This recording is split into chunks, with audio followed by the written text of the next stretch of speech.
दोस्तों, आप सभी तो जानते ही होंगे कि हिंदू धर्म में साल में 4 नवरात्रि मनाई जाती है, जिसमें 2 गुप्त नवरात्रि और 2 चैत्र नवरात्रि और शारदीय नवरात्रि हैं, जिसे हम धूमधाम से मनाते हैं। नमस्कार दोस्तों, welcome back to my channel. दोस्तों, चलिए जानते हैं नवरात्रि क्यों मनाई जाती है। एक पौराणिक कथा के अनुसार एक नगर में एक ब्राह्मण रहता था। वो माँ भगवती दुर्गा का परम भक्त था। ब्राह्मण नियम पूर्वक प्रतिदिन दुर्गा माँ की पूजा और यज्ञ करता था। उस ब्राह्मण की एक बेटी भी थी जिसका नाम सुमति था। वो भी इस पूजा में भाग लिया करती थी। एक दिन सुमति खेलने में व्यस्त होने के कारण माता की पूजा में शामिल नहीं हो सकी। यह देखकर उसके पिता क्रोध में आ गए और क्रोधवश उन्होंने कहा कि सुमति का विवाह किसी दरिद्र या कोढ़ी से करेंगे। पिता की बातें सुनकर बेटी को बड़ा दुख हुआ और उसने पिता के द्वारा क्रोध में कही गई बातों को सहर्ष स्वीकार कर लिया।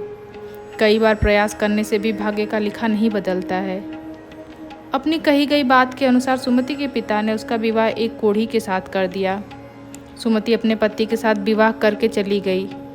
उसके पति का घर न होने के कारण सुमति को वन में घास के आसन पर रात बड़े कष्ट से बितानी पड़ी। गरीब कन्या की यह दशा देखकर माता भगवती उसके द्वारा पिछले जन्म में किए गए पुण्य के प्रभाव से प्रकट हुई और सुमति से बोली, हे कन्या, मैं तुम पर प्रसन्न हूँ। माता को देखने के बाद सुमति को कुछ समझ में नहीं आ रहा था। उसके पूछने पे माता ने बताया कि तुम पूर्व जन्म में भील की पतिव्रता स्त्री थी। एक दिन तुम्हारे पति भील द्वारा चोरी करने के कारण तुम दोनों को सिपाहियों ने पकड़कर कैद खाने में कैद कर दिया था। उन लोगों ने तुम्हें और तुम्हारे पति को भोजन भी नहीं दिया था। इस प्रकार नवरात्र के दिनों में तुमने न तो कुछ खाया और न ही जल पिया था। इसीलिए 9 दिन तक नवरात्र व्रत का फल तुम्हें प्राप्त हुआ।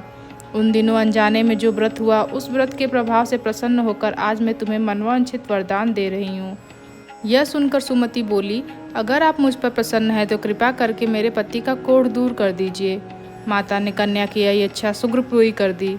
उसके पति का शरीर माता की कृपा से रोगहीन हो गया। यह देख सुमति देवी की स्तुति की।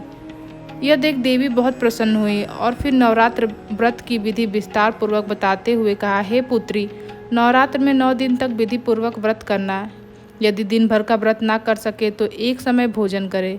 विद्वान ब्राह्मणों से पूछकर घर पे स्थापना करे। माता की स्थापना कर विधि पूर्वक पूजन करे अथवा 9 दिन तक जो हो सके दान करे और नवरात्र के व्रत करने से बहुत ही शुभदायी फल मिलता है। दोस्तों, तो इस तरह से हमारी ये वीडियो यहीं समाप्त होती है। मिलते हैं आपसे अपने अगले वीडियो में।